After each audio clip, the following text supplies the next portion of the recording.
Life is better together. Now, notice I didn't say it's easier. Life together can certainly be easier in many ways, and we'll consider that in the passage this morning. And life together can be challenging and messy, but life together is better. Life is meant to be shared. This is another one of those structures that God has put in creating the world. But before I get ahead of myself and jump into our passage, which is in Ecclesiastes chapter 4, let me give a quick recap of what we have considered together so far in this book. It's a new series. We've only had 3 sermons in. It's 14 sermons long. So because we've had a break the last couple of weeks from the sermon series, I want to give a quick recap to consider together what we have considered so far. I want to make sure that there are some things that we remember together because they'll help us to understand the passage today. God is God. We are not. God is creator. We are creature. And oh, the ways that we fight against these two simple and foundational truths. This fight against the ways of God and this fight against our limitations is a major theme that the teacher highlights in this letter, in this writing. Now, this is your first Sunday. The way that we're referring to the author of Ecclesiastes is as the teacher, or maybe the preacher, but we're calling him the teacher based on what we see in the scripture here. That's how he refers to himself. That's how we will refer to him. In God's creation of everyone and everything, he has set rhythms and boundaries and limitations. And the teacher has brought us along in his journey under the sun as he wrestles with these limitations. He's welcomed us into his life to where he asks hard questions and where he points to uncomfortable truths. These are truths and questions that most of us have thought about at one time or another, but we distract ourselves from them because they're just too heavy to think about. We don't really want to think about what's going to happen in the last days of our lives, or what happens after that. What is the purpose of all these things? Sometimes you just say, well, I'd rather just not think about those things. And so he has pushed the limits with these questions and is kind of forcing us to consider things that are important to consider. Not only has he pushed the limits of the questions he asks, but he's pushed the limits of this world and of life in ways that most of us can't. You see, we still have these disillusions that there might be something in this world that can satisfy us deeply because there's so much that we don't have. Right? We haven't reached a level in this world where we have such wealth that we can buy whatever we want without hesitation. We haven't experienced certain pleasures that look like they could satisfy. We haven't experienced them, so maybe they will satisfy us, but the teacher has. He has had wealth and power and position that most humans can never even come close to achieving. We can think in our time today, think of Elon Musk or Jeff Bezos, this wealth where they can buy everything, do whatever they want without a thought, right? That's who the teacher is. That's from the position that he's speaking of. And so he brings us along with him so that we would learn from his life rather than despair on our own. Now, through his observations of nature and humanity, which we saw in chapter 1, and through his own experiences of seeking pleasure and pursuing wisdom, which we saw in chapters 2 and 3, in considering the reality of death that comes to every one of us, he has come to a conclusion that there is no gain under the sun. Now, remember with me what he means by gain. Gain speaks to what's left over at the end. That which remains, right? That which we don't lose, that we can hold on to. And he says that there's no real advance because everything eventually ends. and we can keep nothing afterwards. So, his conclusion, if you will, not the final conclusion, but one of the things he reaches, is that if there is nothing that lasts, then there is nothing that matters. That's his conclusion. And that's the key word of this book: futility, vanity, meaningless, or even absurdity. That as he observes all these things, he's just like, this is just crazy. This is literally absurd, is what he is saying. One point that I need to keep bringing up is that the teacher isn't cynical. He's not a fatalist, right? He hasn't given up on everything and on everyone. No, he may seem that way, but he has deep hope and deep purpose for us. He knows what it's like to hope in something that doesn't satisfy. And so he's destroying those things so that he can lead us towards true satisfaction. He's popping all of those hopes and dreams that we have so that we don't waste our own time and our own lives chasing after them. This chase for satisfaction in this world is like chasing the wind. And so he asks the questions that we don't really like to think about. And he pushes them until we are confronted with the reality of them.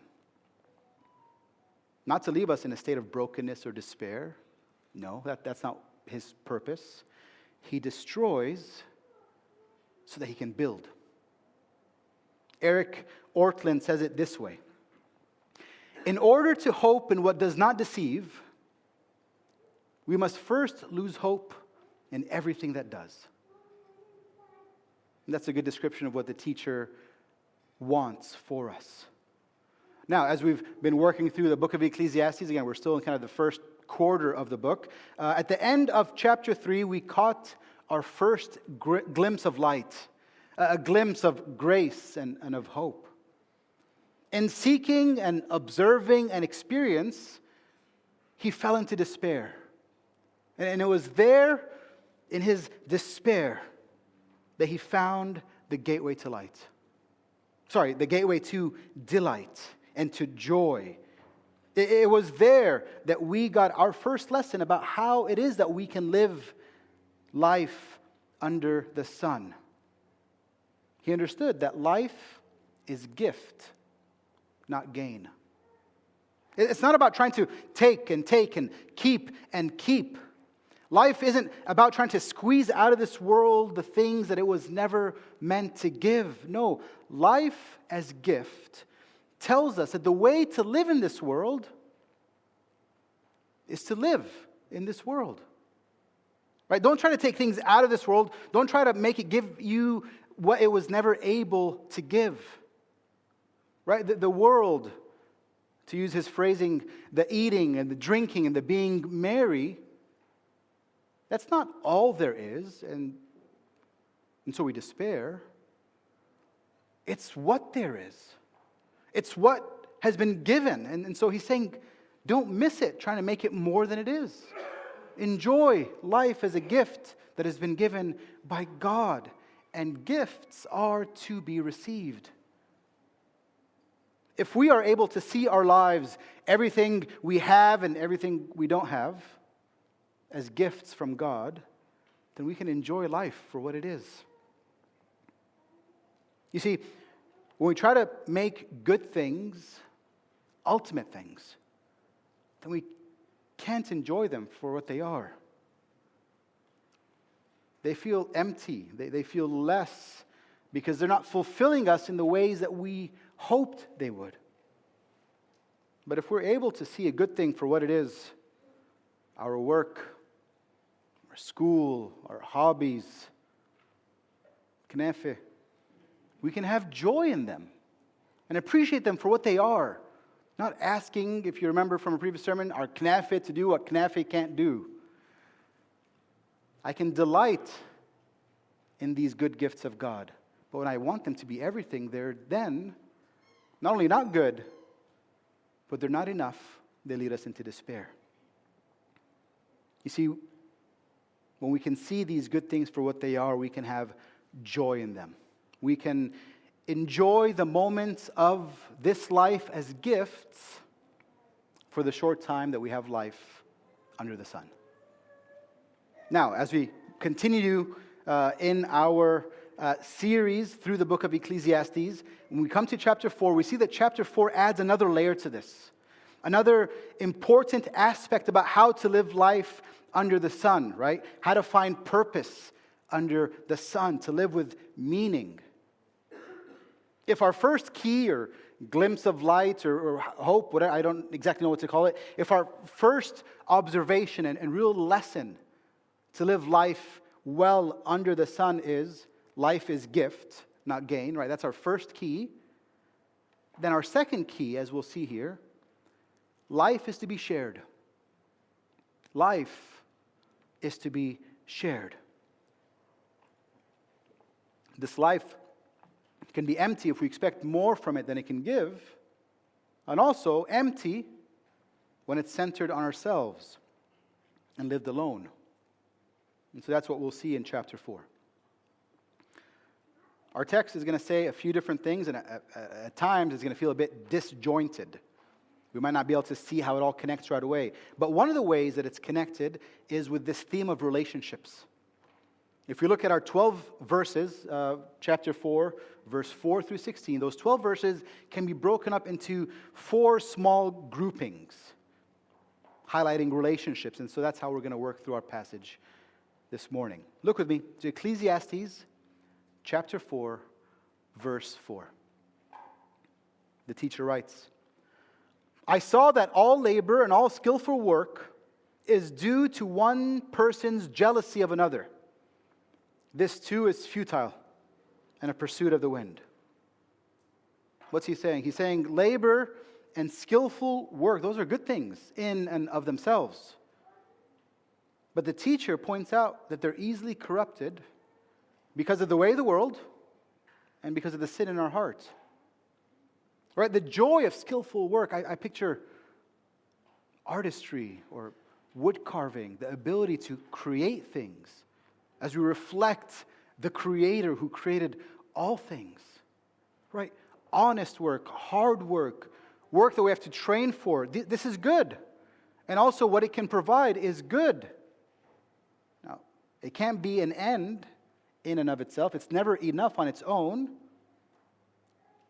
But it's any good is taken away because it's tainted by our jealousy of another. I want to be better than them. I want to make more than them. I want to go farther than them. Now this comparison, this first of 4 relationships that we see, is such a poison to our lives. And it's a poison to our relationships. And so relationally, we see the negative way that we can interact with those in our lives. We can be centered on ourselves all while hating our neighbor for what they have. The striving never ends, does it? And we're always trying to reach the next accomplishment. And then you finally reach the person that you're jealous of, only to walk through a door and say, oh, there's the next person. The next victim, the next person. And even as I surpass them, there's more and more. Our eyes are never satisfied. The teacher rightly points out how absurd it is to live in this way. It's just as crazy as chasing the wind. Verse 5 goes on to give us the opposite extreme of overwork, laziness. Look with me to verse 5. "The fool folds his arms and consumes his own flesh."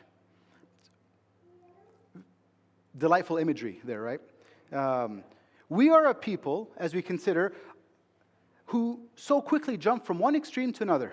Right? We tell ourselves, okay, well, if working so hard never reaches anywhere, then I'll never work again. Fold my hands. You can't make me do anything, right? Not willing to work. And then what happens? They end up destroying themselves. That's the imagery of consuming themselves. They waste away because all there is themselves. Now, just like the extreme of overworking is grounded in jealousy and self-centeredness, and how we'll see it stated in verse 6, 2 handfuls with much effort. The other extreme of laziness is also self-centered and also an act of hating your neighbor. No, not working means you have nothing to share, nothing to give. When we're not centering life on our wants and our needs and our jealousies, and we begin to consider that our life is to be shared, what happens, as I shared with the kids, I think you were listening in, right? We are then freed from the tyranny of self, of needing more and never being satisfied, and just eventually consuming ourselves with either extreme. Friends, seeing our life as one to be shared helps us to shift our focus from ourselves, and it, of course, benefits our neighbor, but also in turn, we are blessed and given benefit. Right? When we give away and share what we wrongly thought we could keep for personal gain, friends, we're not losing, we're gaining. But when we give, we have neighbors to enjoy life with. Look to verse 6 and see how the teacher describes it. Better 1 handful with rest than 2 handfuls with effort and a pursuit of the wind. So in verse 5, we see the extreme of laziness. And the second half of verse 6 is an image of overwork, right? Having 2 hands with effort, taking everything we can, 2 handfuls, effort for nothing, as he points out. And yet in between the 2 extremes, we find the balanced and blessed approach. Better is 1 handful with rest. Kids, I wonder, I was thinking of you as I'm preparing the sermon, I wonder if you have ever seen a picture or a video of a chipmunk with their cheeks filled with seeds and nuts, and just it's incredible how big their cheeks can get. I saw a video this week.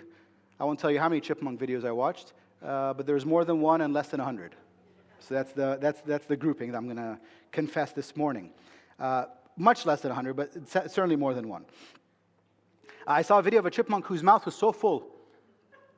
Every time it tried to open the mouth, the seeds just fell out like a dam broke in just water, right? Just so much in their mouth. Now, what happens in that? They've taken so much that they can't enjoy. They can't even eat the food that's in their mouth. Right? I don't know if they can even fit into the hole in the tree because their cheeks are too big. And so all the things that they think they're able to do, they're not benefiting from. And so I was thinking of that chipmunk as I was thinking of you and I was thinking of the sermon.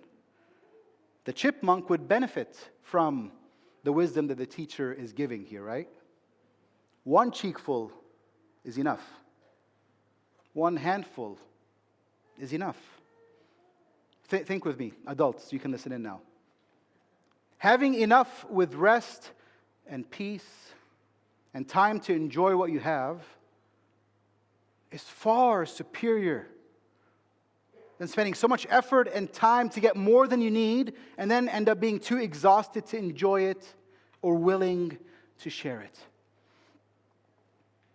It seems simple, and it's true. The teacher's wisdom is humble, especially here in chapter 4. But please don't dismiss this wisdom because of its simplicity. Living life in the extremes is such a default for so many of us.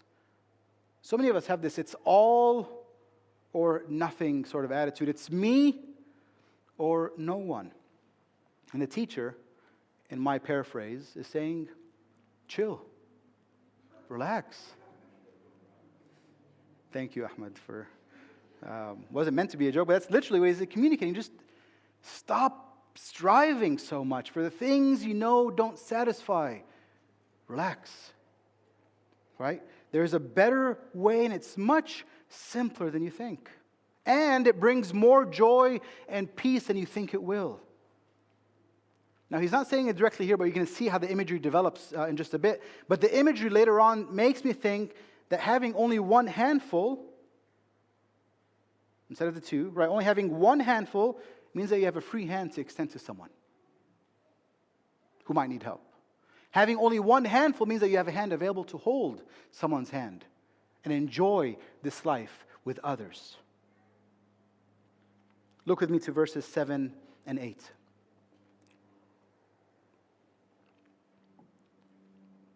Again, I saw futility under the sun. There is a person without a companion, without even a son or brother. And though there is no end to all his struggles, his eyes are still not content with riches. Who am I struggling for, he asks, and depriving myself of good things? This too is futile and a miserable task. And so the teacher goes back to this idea of endless striving that never satisfies. This working and working with no end to our struggles, as he wrote. Working and still our eyes aren't content with riches. It speaks of two things relationally that I want to think on with you. First, we see that this kind of ceaseless striving makes us miss out on establishing relationships. This ceaseless striving makes us miss out on establishing relationships. Think with me of a man or a woman who has prioritized their career over everything else. They pursue it in such a way that they never in their lives engage in meaningful relationships. Now, some may desire marriage and children, but they keep waiting to get to the next level. Because they believe that once they get there, then they'll be able to start their lives. And yet, once they get to that next level, there's something else, and it keeps going and going, and they never start their lives. The teacher is saying this isn't a way to live. This is not the life that we have been given. Because as we've considered and will continue to consider, we can't keep any of the things we earn here. There is no gain under the sun, and we are all living under the sun. And this kind of living is futility, where we keep hearing this word that's used nearly 40 times in 12 chapters of Ecclesiastes, right? It's absurd. There are good things that we can enjoy, right? Gifts from God, but we forsake them and end up losing everything. And so not only does ceaseless striving miss out on making and establishing relationships, the second thing I want to point out is that they make us miss out on established relationships. Ceaseless striving for things under the sun to gain the two handfuls, if you will, could make us miss out on established relationships. Now, there are some who work and work because there's no other option. The brokenness of the world and the corruption of certain countries, there's someone who can work 3 times as many hours as they sleep, and they still don't have enough to live. And so this point by the teacher isn't speaking about those who are striving and having to overwork just to maintain a standard, basic living for a human, right? He's not speaking to those people. He's speaking to those who don't need that second handful, but they want it more than anything else. And so he's confronting us with, at what cost? You see, if you're striving after that second handful, know that there is always a cost. There is always a sacrifice, whether we see it or not. And so I ask, is it your friendships? Is it your health? Is it your marriage? What about your children? I think the first thing I ever heard from Pastor Tim Keller, who's now with our Lord in glory, I think one of the first things ever, a sermon that he preached, watched on a video, long before I ever knew anything about Tim Keller and church planting and gospel centrality and all the wonderful things that I and many of us have benefited from Tim. I remember he said, we think child sacrifices are a thing of the past, but they still happen today. Now, we think sacrificing children of idols and altars, and we take our kids and we do these things, really scary things that have happened in kind of vile cultures and things that are unholy. He said, but so many of us still sacrifice our children for what's next, for what we want, and then our children grow up, and we've missed their childhood. They have missed their parents. And so he's saying there is a cost. It's simple wisdom, but it's profound. What he's saying is not only don't forget the cost and the sacrifice, but why not enjoy today in real ways? Why can't you stop and share a real experience with a loved one, a companion, a friend, a son, or whoever it might be, a neighbor? Why don't you just keep that one handful and rest? Isn't that why you're striving? All this striving is for rest. So he's saying, why can't you just rest with one? The questions keep coming back to, what's the point? And in this response, even though there's the looming shadow of no gain under the sun, what he's basically saying is that it's better at least to have a companion, a son, a brother or sister in this life. We're going to see that phrase repeated a lot in chapter 4, this idea of better, right? Better one handful. Next we'll see better two than one. Or later towards the end, better to be poor and wise than rich and foolish, right? And so here, even though he's not using that same repeated phrase of better, we can almost hear him say, in the struggles and the striving, better at least if we can share our life. Simple but true words, a humble wisdom for us to consider together. I appreciate how David Gibson says it also. He writes, the value of life is not what you earn, but who you relate to. It's not what you buy, but what you give. I love that. Let's keep reading. Look with me to verses 9 and 12. And it's here that we're going to see most clearly what I said in my opening words to my favorite people in the church, right? Life is better together. Ecclesiastes chapter 4, verse 9. Two are better than one because they have a good reward for their efforts. For if either falls, his companion can lift him up. But pity the one who falls without another to lift him up. Also, if two lie down together, they can keep warm. But how can one person alone keep warm? And if someone overpowers one person, two can resist him. A cord of 3 strands is not easily broken. So in this third grouping of relationships, we find several different examples of why 2 or more is better than 1. Right, the first 2 images in verses 9 and 10 keeps with this theme of wealth and gaining or striving. Right, so basically here saying, as an example, having a partner in business will bring greater reward for the amount of effort that's put in, right? Because there's 2 who are doing the work. And the image of falling is primarily related to financial hardship, right? It's related to money. So if either one of the 2 fall into hard times, then there is someone who can help you out of that difficulty. But I don't think that imagery needs to stay there alone, right? Any image of falling is helpful to understand the point and the blessing of relationships. If you fall down and are stuck in a pit, 2 are better than 1 because 1 can extend a hand to lift you up. Now compare that to not having anyone. It's no good. It's not the way it was meant to be. 2 can stay warm, whereas 1 stays cold.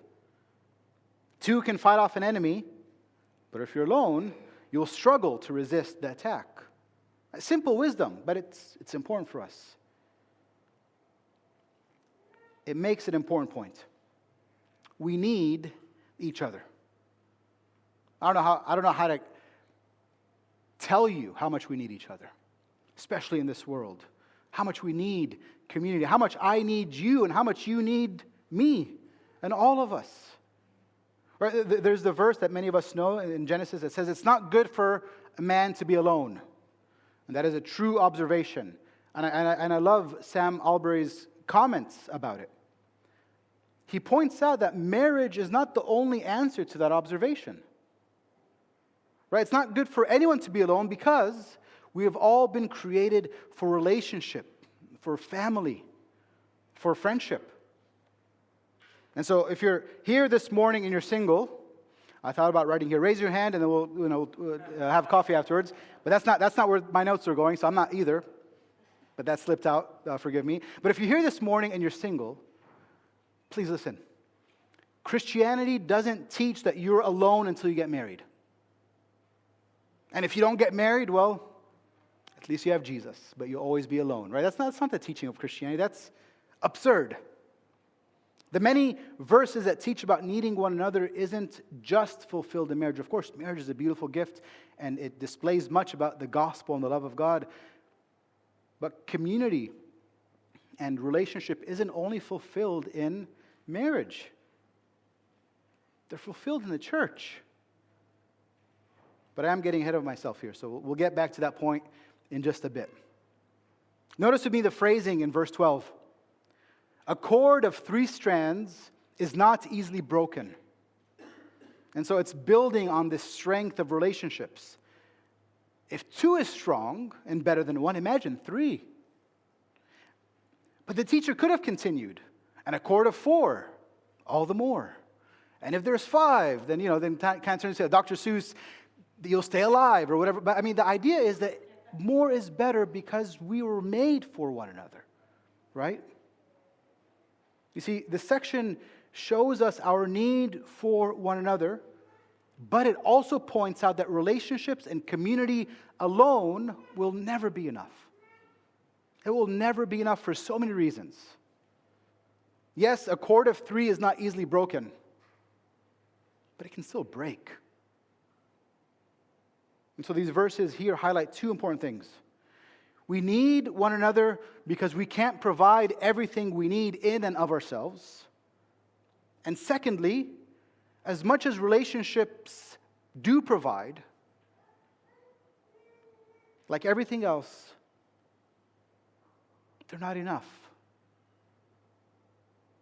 They're good and important, and they are gifts from God. But they were never meant to be everything.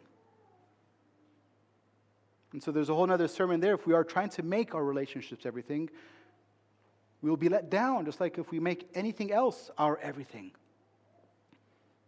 But friends, we have not been created to be alone. We've not been created to provide for all of our needs. And think with me here. If these things are true for our physical and temporary needs, how much more for our spiritual and eternal needs? If we need each other for warmth and protection and support, how much more do we need someone for our spiritual need? You see, as we acknowledge our limitations and our needs, as we admit that we can never provide enough for ourselves, but what that does is it prepares us to look to someone else who is able to provide for us before a holy God. And that someone is Jesus. All the kids in the room answered, and I love that. There's no age on that. The answer is always Jesus, usually, eventually, always Jesus. So if I ask a question, and if Jesus doesn't come to your mind, then I failed you as a pastor, because I'm saying that jokingly. We need to look to someone else to provide for us, and that someone is Jesus. Friends, if we have trouble keeping good and healthy relationships with people we love, how can I think that I can make things right before a holy God? The answer is I can't. The answer is you can't. And so God, in His love and His mercy, has made it right with us.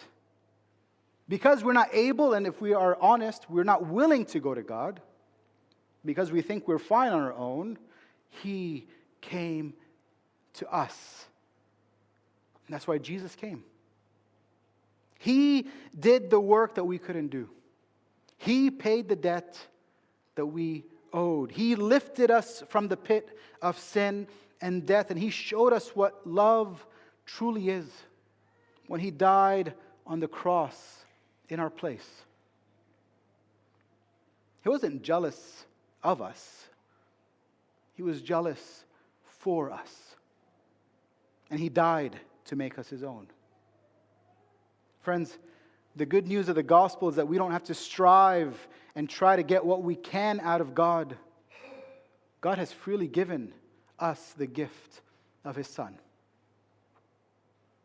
If we believe that Jesus has strived and worked and accomplished on our behalf by His life and His death and His resurrection, then we are set free. We are given eternal life, and we have been welcomed into the family of God.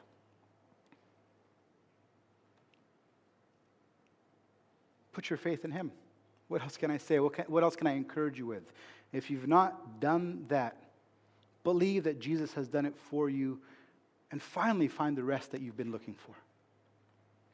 Let's come to a close as we look to verses 13 through 16.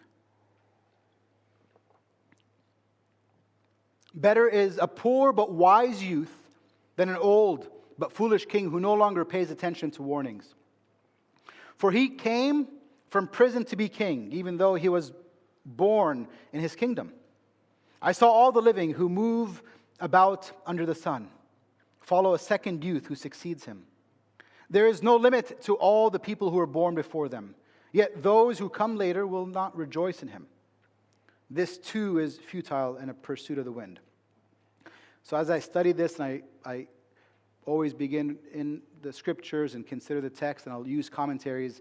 I looked at multiple commentaries, and they all say the Hebrew in this section is very difficult to interpret.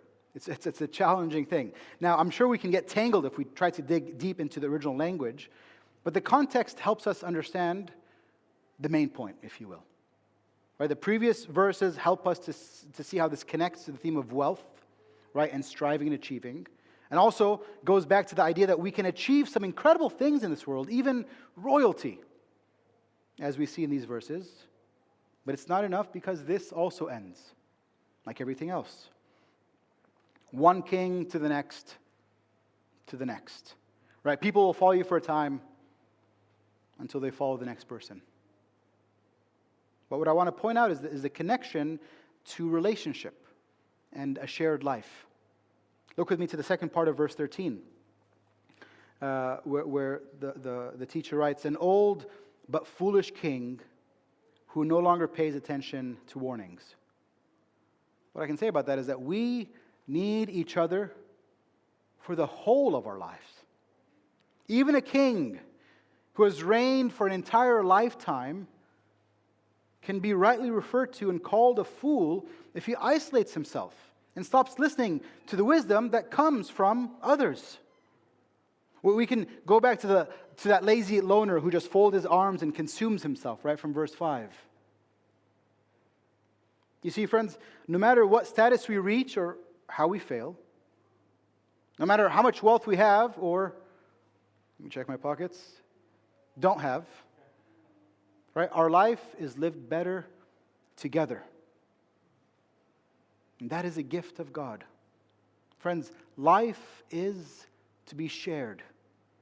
We need each other for all the days that we live under the sun. In the greatest gift that we've been given, Jesus, we have been given another great and undeserved gift, the church. To go from being outcasts and enemies of God and enemies of one another to being welcomed in and adopted as children of the King and part of the family with one another it's an incredible thing. It's too much for us to consider. And so I say, let's not forsake the gift that we've been given in the church. Let's not strive to compete with one another or to find gain in this world. Let us, as we're encouraged in the scriptures, to strive to live in unity with one another. To see each other as a gift from God given to us for our time under the sun. And let us find gain in Christ alone. Amen.